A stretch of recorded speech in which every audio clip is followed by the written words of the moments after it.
अस्सलाम वालेकुम, welcome to my channel Urdu centre voice.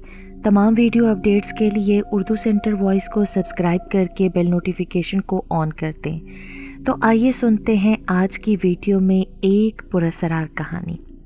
अम्मा, मुझे पैसे चाहिए, बस मैंने कह दिया तो कहीं से भी ला कर दे, ये तेरा काम है अम्मा।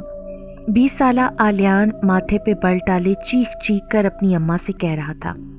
अम्मा जो चारपाई पर सर पकड़े बैठी थी, उसके चीखने से तंग आकर बोली, ए बेटा, तेरा बाप कोई जमींदार तो है नहीं, दफ्तर में क्लर्क है, कुछ तो ख्याल कर ले। और ये 50,000 का तूने करना क्या है? अम्मा, 1000 दफ़ा तो बता चुका हूँ, मुझे अपने यूनिवर्सिटी के दोस्तों के साथ घूमने जाना है। तो मत जाना, तुझे किसने कहा था कि इतने बड़े लोगों से दोस्तियां पाल। चल जाके सो जा, मुझे मजबूर ना कर कि मैं इस वक्त तेरे अब्बा को फ़ोन खड़का दूँ। अम्मा ने भी दूबदू जवाब दिया, नहीं सोना, मैं जा रहा हूँ, मुझे रहना ही नहीं ऐसे घर में जहाँ पाई पाई के लिए तड़पना पड़े। ये कहते साथ ही वो एक झटके से दरवाज़ा खोलकर बाहर निकल गया और अम्मा तो बस अरे अरे करती रह गई। छोड़ दे अम्मा, क्यों अपना दिल जलाती है?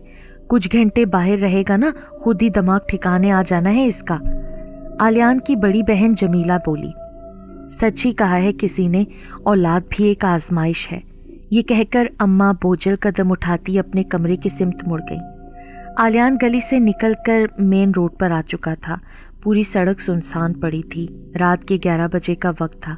दिसंबर के अवाइल की रातें थी और सर्दी अपने जोबन पर थी, जिसकी वजह से ज़्यादातर लोग तो घरों में ही दुबके रहते थे। धुंध के बाइस कुछ साफ नज़र नहीं आ रहा था। आलियान ने सोचा, अभी एक दोस्त के यहाँ रात गुजार लेता हूँ, कल वापस आ जाऊँगा। अम्मा भी तब तक पैसों का इंतज़ाम कर चुकी होंगी। वो अपने दिमाग में प्लान तरतीब दे रहा था कि दफतन एक खटारा सी गाड़ी उसके सामने आकर रुकी, जो शक्ल से ऑल्टो लग रही थी। आलियान ने सुकून का सांस लिया कि चलो अच्छा है, वरना इस सर्दी में क्या ख्वार होना पड़ता। फिर वो गाड़ी का दरवाज़ा खोलने आगे बढ़ा ही था कि लगा वो खुद ब खुद खुल गया। आलियान एक लम्हे को रुका, फिर जल्दी से गाड़ी में बैठकर ड्राइवर को पता बताया और अपने हाथ रगड़ने लगा।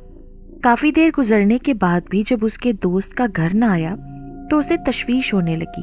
वो ड्राइवर से मुखातिब हुआ, ओ भाई साहब, ये इतना टाइम क्यों लग रहा है? ड्राइवर ने कोई जवाब न दिया, बस नाक की सीट में देखता हुआ ड्राइविंग करता रहा। आलियान ने कनखियों से देखा कि उस आदमी ने अभी भी मास्क पहन रखा है। वो दिल ही दिल में हंसा और सोचने लगा, अब ऐसा भी क्या डरना कोरोना से कि अकेले में भी मास्क पहना हुआ है, जैसे कोरोना तो इसी के पीछे लगा है। आलियान उन लोगों में से था जिसने अब तक कोरोना को सिर्फ एक ड्रामा ही समझ रखा था, और फिर रात के इस पहर ड्राइवर को मास्क पहने देखकर उसे अच्छी खासी हंसी आई। अब की बार आलियान ने उसका कंधा हिलाया, ए भाई, बहरे हो क्या? बंदा हाँ ना में ही जवाब दे देता है, लेकिन तुम तो कुछ ज़्यादा ही बदइखलाक निकले। और ये मैंने तुमसे चोलिस्तान जाने को थोड़ी कहा है जो अभी तक नहीं पहुँचे। एक तो धुंध के बाइस ठीक से कुछ नज़र भी नहीं आ रहा। आलियान माथे पे बल डाले अपनी अजली मुंह फट अंदाज में बोले जा रहा था कि अचानक ड्राइवर ने गर्दन मोड़कर आलियान को देखा और आलियान तो जैसे हैरान रह गया। ड्राइवर की आंखें बिल्कुल काली थीं, ना आंखों की वो सफ़ेदी नज़र आ रही थी और ना ही पुतलियों का पता चल रहा था। कुछ देर वो यूं ही आलियान को देखता रहा और फिर अपना मास्क नीचे कर दिया, जबकि आलियान की खौफ के मारे धड़कनें बेतरतीब हो गईं। उस आदमी के 2 लंबे लंबे नोकीले दांत थे जो कि मुंह से बाहर को निकले हुए थे, और सारा मुंह खून से गंदा हो रहा था। अब की बार वो मुस्कुराया और आलियान से कहने लगा, खुशामदीद नए शिकार। एक अजीब भद्दी सी आवाज़ थी उसकी। आलियान जैसे अचानक ही होश में आया और फिर कुछ भी सोचे समझे बगैर दरवाज़ा खोल के चलती गाड़ी से छलांग लगा दी और सड़क से होता हुआ दरख्तों के बीच जा गिरा। उसके चेहरे पर काफ़ी खराशें भी आ गई थीं, मगर वो उनकी परवाह किए बगैर उठा और अंधाधुंध भागने लगा, इस बात से बेखबर कि अभी और कितनी बलाएं उसकी मुंतज़िर हैं। थोड़ी दूर जाकर वो रुका और घुटनों के बल झुककर अपनी नाहमवार सांसों को तरतीब देने लगा। इस यखबस्ता मौसम में भी उसके माथे पर पसीने की बूंदें चमक रही थीं। वो कुछ देर यूं ही खड़ा इधर उधर का जायज़ा लेता रहा। उसे खबर ही ना हुई कि कब भागते भागते वो दरख्तों के झुंड में आ घुसा है, जो कि किसी जंगल का हिस्सा मालूम हो रहा है। थोड़ा आगे चलने के बाद आलियान को अपने से कुछ फुट दूर रोशनी सी नजर आई। اسے تجسس ہوا کہ اس ویرانے میں یہ روشنی کہاں سے آ رہی ہے۔ پھر وہ اس روشنی کی جانب چل پڑا اور قریب جا کر حیرت زدہ رہ گیا، کیونکہ وہ روشنی ایک جھونپڑی سے آ رہی تھی۔ اتنی سنسان جگہ پر جھونپڑی کیا کر رہی ہے؟ آلیان کچھ دیر تذبذب کے عالم میں کھڑا رہا اور پھر اس جھونپڑی کے چھوٹے سے دروازے پر دستک دے ڈالی اور انتظار کرنے لگا۔ کچھ دیر کے بعد دروازہ کھلا اور آلیان کی آنکھیں تو پھٹی کی پھٹی رہ گئیں، کیونکہ دروازہ کھولنے والی ایک خوبصورت حسینہ لڑکی تھی۔ جی کہیے، وہ لڑکی اپنی خوبصورت سحر انگیز آواز میں بولی۔ مجھے پیاس لگی ہے، اگر تھوڑا پانی مل جائے تو؟ آلیان نے تذبذب کی حالت میں کہا۔ ہاں کیوں نہیں، اندر آؤ، کچھ دیر آرام بھی کر لینا، کافی تھکے ہوئے لگ رہے ہو۔ وہ لڑکی پراسرار مسکراہٹ کے ساتھ بولی۔ آلیان واقعی تھک گیا تھا، اس لیے وہ اس لڑکی کے ایک بار کہنے پر ہی اندر چلا آیا۔ اندر آ کر اس نے پہلے جھونپڑی کا جائزہ لیا۔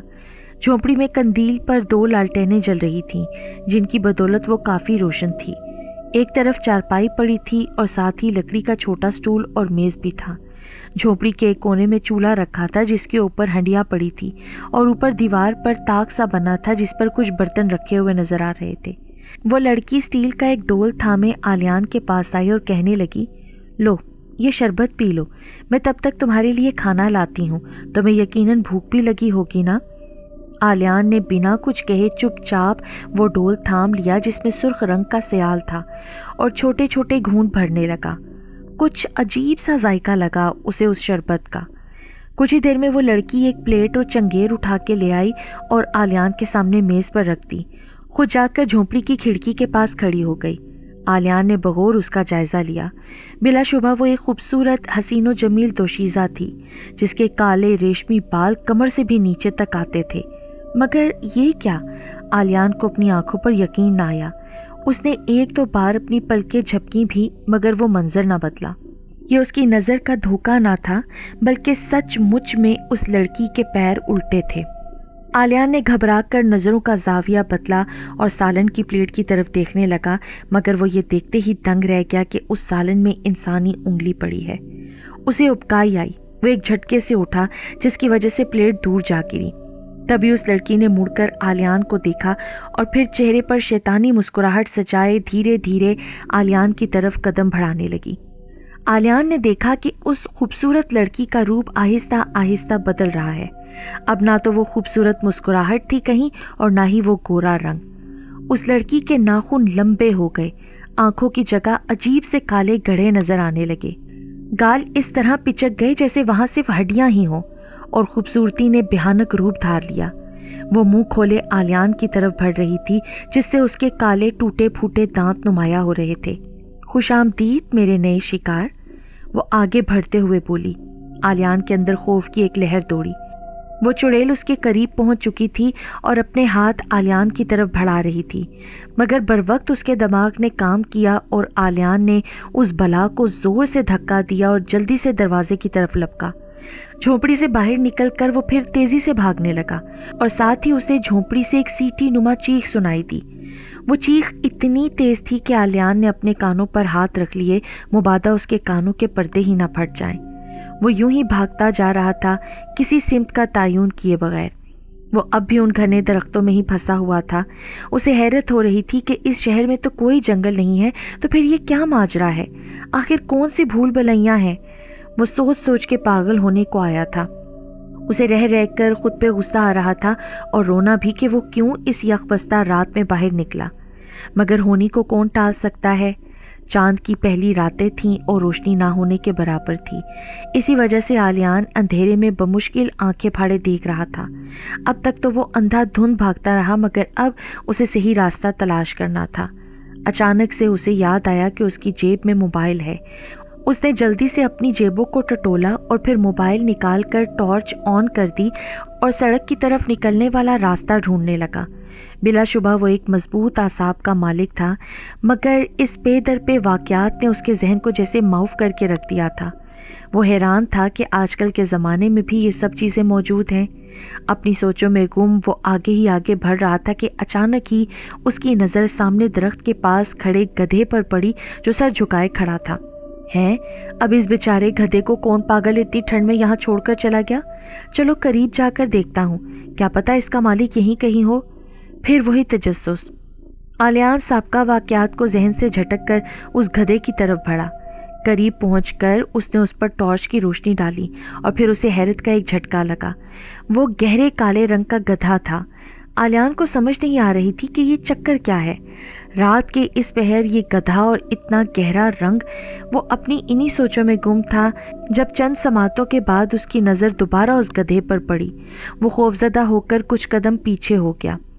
उस काले गधे के कान नीचे को लटक रहे थे, जबकि उसका सर ऊपर दरख्त के ऊंचे तनों तक पहुंचा हुआ था। इसी अस्ना में उसे वही सीटीनुमा चीख दोबारा सुनाई दी जो कि उसी चुड़ैल की थी, और दूसरी तरफ से वो आदमी आता हुआ दिखाई दिया जिसके लंबे नोकीले दांत दूर से ही चमक रहे थे। और फिर वो अपनी भद्दी आवाज़ में मुखातिब हुआ, ये मेरा शिकार है, मैं लाया हूँ इसे यहाँ तक, तुम दोनों इसे छूने की हिम्मत भी ना करना। तभी वो चुड़ैल उड़ती हुई कहीं से आई और उस आदमी पर झपट पड़ी। वो दोनों आपस में गुत्थम गुत्था हो गए, जबकि वो गधा अपनी साबका हालत में मौजूद था। ये स्यारो था, एक ऐसी मस्खरा नादीदा मखलूक जो इंसानों को धोखा देकर खुश होती है। ये मखलूक कोई भी शक्ल इख्तियार कर सकती है और अपना कद और हुजम भी मुबालगे की हद तक बढ़ा सकती है। आलियान फटी आंखों से उन शैतानी कुव्वतों को आपस में लड़ते हुए देख रहा था।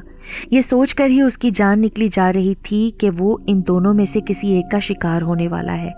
एक तरफ वो मर्द था जो उसके खून का प्यासा था, तो दूसरी तरफ वो चुड़ैल। आलियान ने बचपन में सुना था कि चुड़ैलें इंसानों का दिल और कलेजा बहुत शौक से खाती हैं। ये सब सोच सोच कर ही उसका खून खुश्क हो रहा था। या अल्लाह मेरी मदद कर, मैं इन शैतानी कुव्वतों के हाथों नहीं मरना चाहता। और फिर वो धीरे धीरे अपनी जगह से सिरकने लगा। उसे अब यहाँ से भागना था। वो आदमी और चुड़ैल एक दूसरे को उठा उठा कर फेंक रहे थे, जबकि स्यारो वो गधा हर चीज़ से बेनियाज खड़ा था। आलियान ने मौका गनीमत जाना और एकदम मुड़कर भागना शुरू कर दिया। वो जितना तेज़ भाग सकता था भाग रहा था। कभी कभी पीछे मुड़कर भी देख लेता था कि कहीं वो नादीदा मखलूकात, वो चुड़ैल, आदमी और स्यारो, शैतानी कुव्वतें उसका ताक़ुब तो नहीं कर रही। रास्ते में उसे काफ़ी ठोकरें भी लगी, मगर वो रुका नहीं। आलियान को भागते हुए तकरीबन 40 मिनट हो चुके थे। उसका दिल तेज़ी से धड़क रहा था, जैसे अभी पसलियाँ तोड़कर बाहर आ जाएगा। वो अपनी गली की मरकज़ी सड़क तक पहुंच चुका था और लंबे लंबे सांस ले रहा था। तभी ठक की आवाज़ आई। आलियान ने इधर उधर देखा। वो एक बिल्ली थी जो गाड़ी के बोनट पर कूदी थी। आलियान इस कदर डर चुका था कि उसे अब बिल्ली से भी खौफ महसूस हो रहा था। वो गिरता पड़ता अपने घर तक पहुंचा और धड़ाधड़ दरवाज़ा बजाने लगा। साथ साथ पीछे भी मुड़कर देख लेता था। फजर का वक्त हो रहा था। अम्मा जाग चुकी थीं, नमाज की तैयारी कर रही थीं, जब उन्हें दरवाजे पर ज़ोर ज़ोर से होने वाली दस्तक सुनाई दी। यह आलियान ही होगा यकीनन। एक तो इस लड़के को आराम नहीं। ये कहते साथ ही वो दरवाज़ा खोलने चली गई। दरवाज़ा खोलकर जब अम्मा ने सामने देखा तो उनके दिल को कुछ हुआ। आलियान की हालत गैर हो रही थी। उसके सारे कपड़े मिट्टी से अटे हुए और चेहरे पर जगह जगह खराशें थीं। अम्मा, अम्मा मुझे बचा लो, वो आदमी मेरा खून पी लेगा और वो चुड़ैल मेरा दिल चबा जाएगी। वो खौफ से कांपते हुए बेरब जुमले बोल रहा था। अम्मा ने देखा वो तो बुखार से तप रहा है। वो आलियान को कंधे से थामे कमरे के बिस्तर पर लेटाने ले आई। वो खौफजदा नज़रों से चारों तरफ का जायज़ा ले रहा था और फिर अम्मा का हाथ पकड़कर कहने लगा, अम्मा तू यहीं बैठी रहना मेरे पास, मुझे अकेला मत छोड़ना। और फिर वो बेहोश हो गया। उसकी आवाज़ में कपकपाहट वाज़े थी जो माँ ने महसूस की, लेकिन उन्हें समझ न आई कि बात क्या है। काफ़ी दिन तक उसे बुखार रहा, मगर फिर दम दरूद की वजह से आहिस्ता आहिस्ता उसकी तबीयत संभलने लगी। जब तबीयत कुछ बेहतर हुई तो उसने अपनी माँ को सारे का सारा वाक़या सुना दिया जो उस रात उसके साथ बीता था। ज़िंदगी तो अब अपने मामूल पर आ गई थी, मगर आलियान आज तक उस खौफनाक रात को फरामोश नहीं कर सका। वो अक्सर रातों को डर कर उठ जाता है और फिर डर और खौफ की हालत में वो अपने इर्द गिर्द घूरने लगता है।